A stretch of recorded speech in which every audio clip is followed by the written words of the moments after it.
Bonjour mes amis, que Dieu vous bénisse tous. Nous sommes ici de nouveau avec la mission d'amener à ceux qui sont intéressés, aux assoiffés, aux affamés, aux perdus, les drachmes perdus, aux personnes qui veulent le salut. Donc, j'aimerais que le Saint-Esprit, je demanderai que le Saint-Esprit me donne les paroles correctes pour les personnes correctes. Je ne veux pas rester en train de lancer des perles au pourceau. Je veux que les perles qu'il m'a données arrivent aux personnes réellement assoiffées, qui sont disposées à payer n'importe quel prix pour recevoir le droit, le pouvoir de devenir enfant de Dieu. C'est la réalité. Juste pour que vous ayez une idée, mes amis, pour que vous ayez une idée de la guerre, évidemment, vous qui n'avez pas encore reçu le Saint-Esprit, vous affrontez cette guerre, votre guerre est contre la chair, votre guerre est contre votre propre chair. Ce n'est pas une guerre contre d'autres personnes qui vous veulent du mal. Non, votre guerre est intérieure en vous, dans votre tête. Lorsque vous vous laissez entraîner par le cœur, lorsque vous vous laissez entraîner par les émotions, vous perdez la guerre. Vous perdez. Et c'est pour cela que votre vie ne change pas. Vous connaissez la parole de Dieu. Vous en avez la connaissance. Et même ainsi, vous n'avez pas réussi à la voir se matérialiser dans votre vie. C'est le problème. Malheureusement,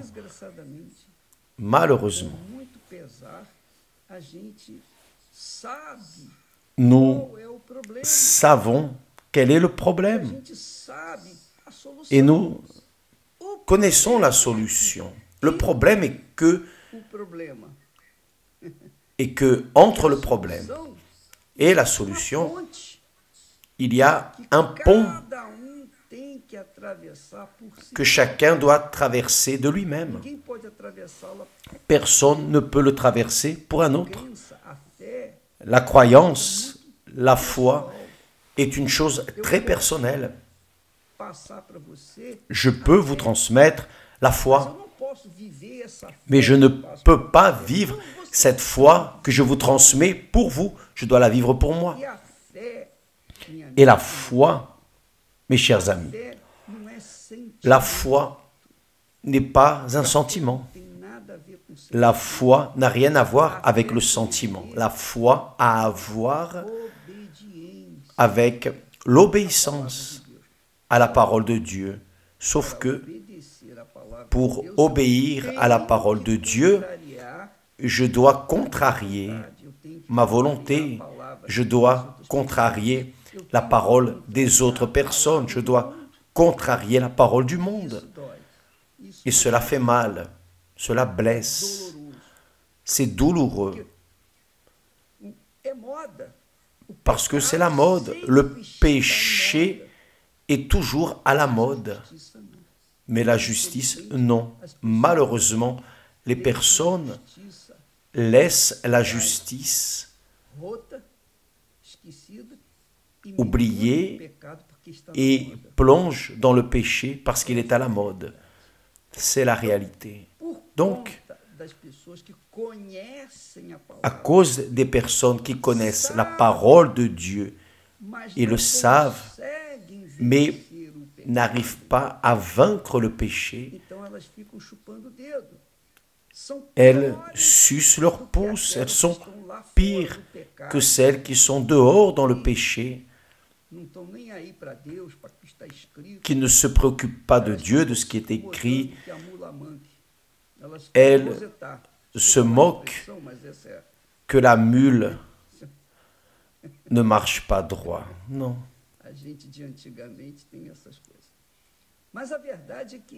La vérité est que la personne connaît la vérité, mais elle ne se convainc pas de cette vérité.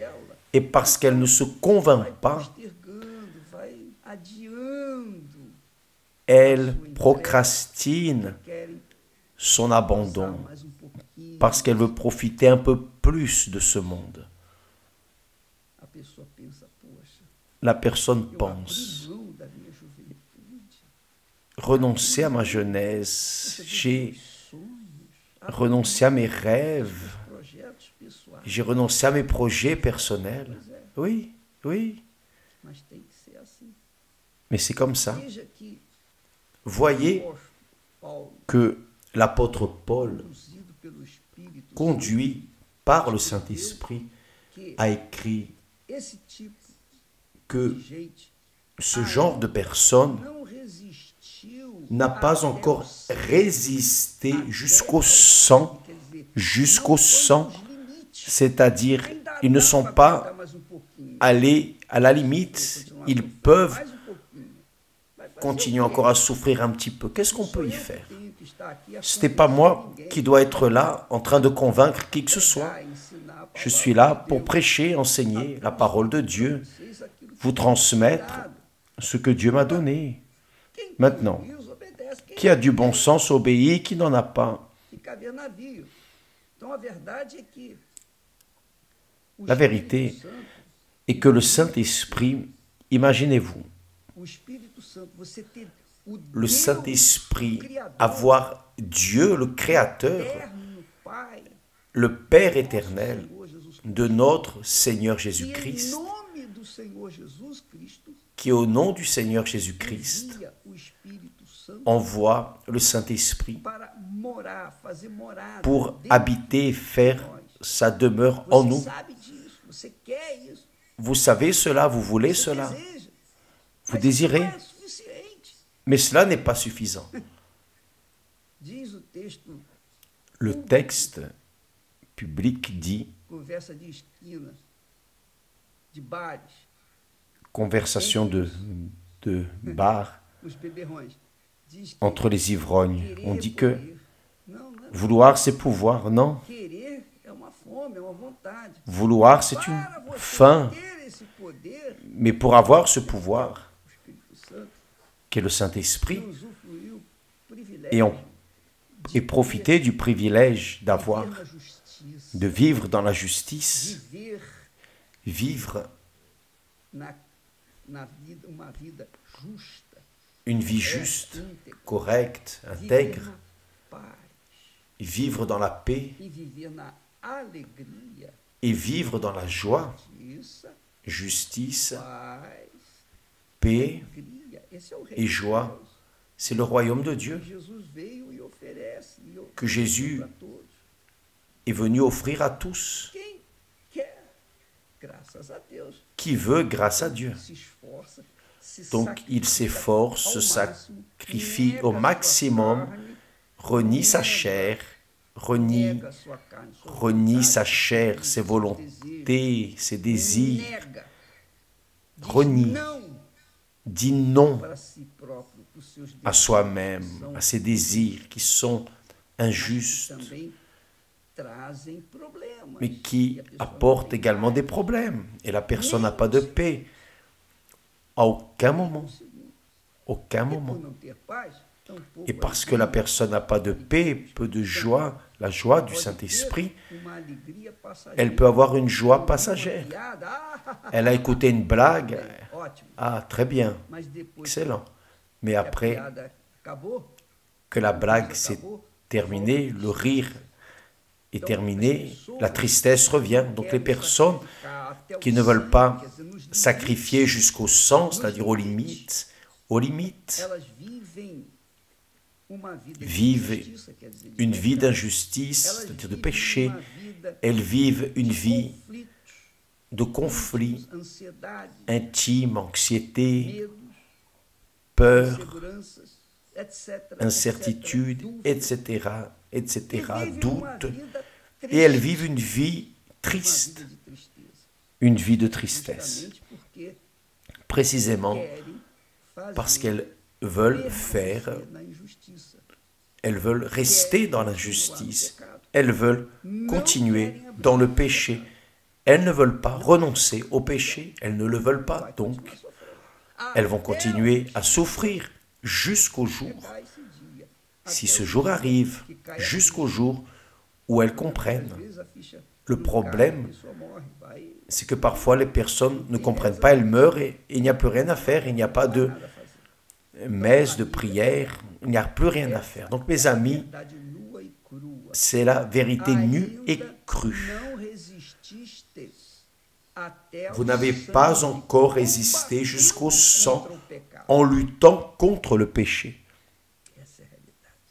C'est la réalité. Voyez, par expérience personnelle, j'aimais la parole, j'écoutais la parole, quelle prière, quelle réunion, quelle merveille. Je me sentais très bien dans l'église, mais lorsque je sortais, lorsque j'étais dehors, je profitais aussi du péché. Donc c'était comme ça. Dans l'église, je me sentais bien, je me sentais pardonné, je me sentais juste parce que j'étais à l'église. Je priais, je chantais des louanges, je disais oui à Jésus. J'étais très bien dans l'église. J'avais où j'étais dans la justice, j'avais la paix de l'église, de la sphère, du climat, et j'étais aussi heureux. Mais lorsque je sortais de ce climat sain, là dehors, je plongeais de nouveau dans le péché. Donc venaient les conflits, venait la tristesse. Ah, j'ai fait cela, je n'aurais pas dû faire cela. Ces remords, non la repentance, mais des remords. Et j'ai mené cette situation jusqu'à mes 19 ans, presque 2 ans ainsi, jusqu'au jour où j'ai vu mon péché, j'ai vu son poids, son horreur, j'ai vu mon âme, disons, immergée dans le péché et son destin, l'enfer, j'ai vu. Et quand je l'ai vu,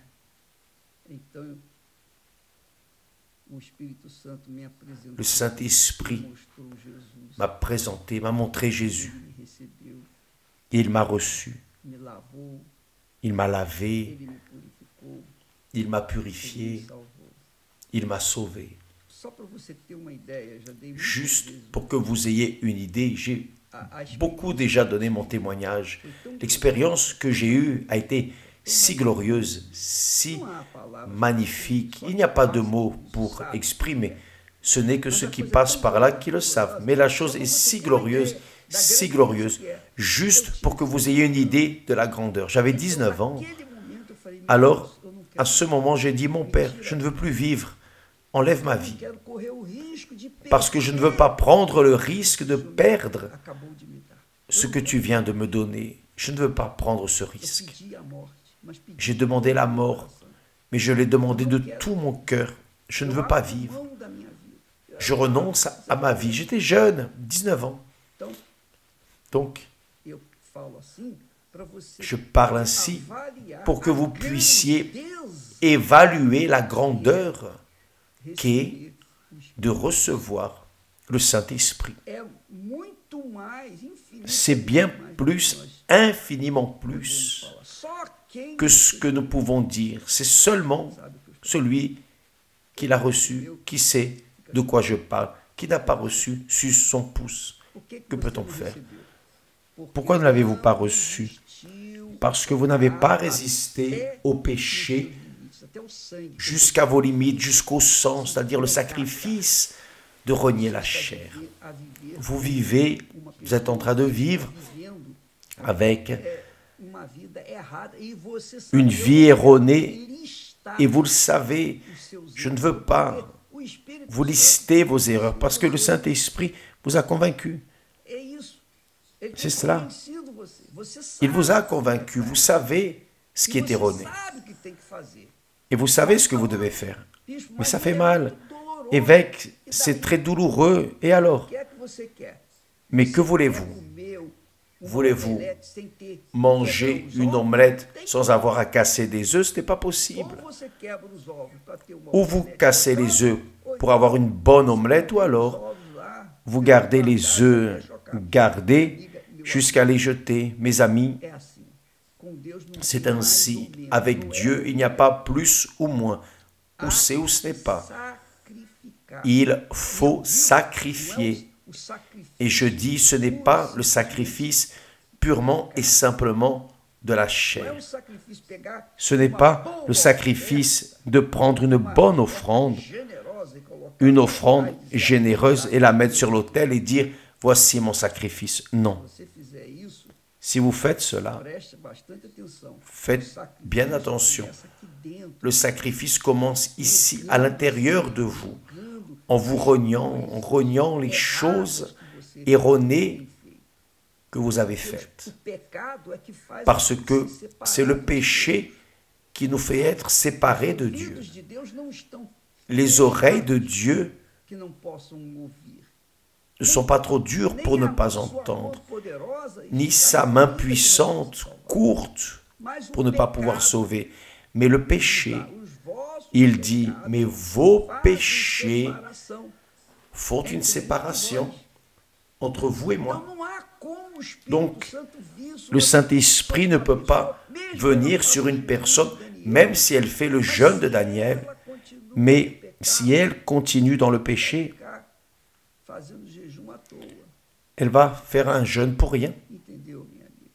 Comprenez-vous, mon ami? Je parle ainsi la vérité, nue et crue qui blesse. Je sais que cela fait mal, mais je suis là en train d'enseigner le chemin de l'éternité, de la vie éternelle. Donc le texte sacré dit, vous n'avez pas encore résisté jusqu'au sang en luttant contre le péché. Donc, peut-être que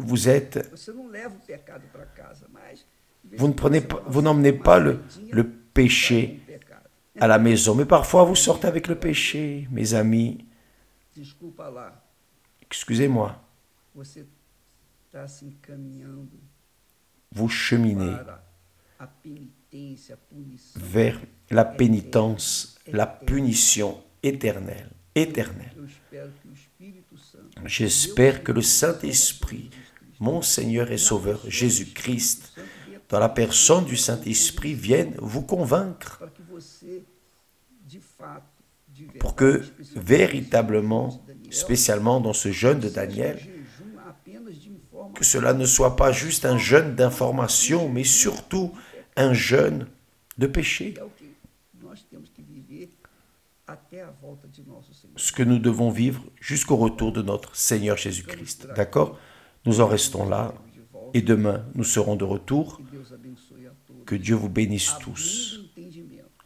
En ouvrant votre compréhension pour que vous compreniez et que vous puissiez alors avoir le courage d'obéir. Parce que ça, c'est la foi. La foi, c'est le courage. Lorsque nous avons la foi, nous avons du courage. Lorsque nous n'avons pas de foi, nous avons peur. Nous restons dans le doute. Donc lorsque nous avons la foi, lorsque nous croyons, lorsque nous parions sur la parole de Dieu, avec toute notre foi, nous obéissons. C'est cela. Cela s'appelle la foi. La foi, c'est cela. C'est le courage. Courage pour faire ce à quoi la chair dit non. La chair. La chair dit non. Mais l'esprit, le Saint-Esprit, dit oui. Viens car je suis avec toi. D'accord? Que Dieu vous bénisse tous et à demain au nom du Seigneur Jésus. Amen.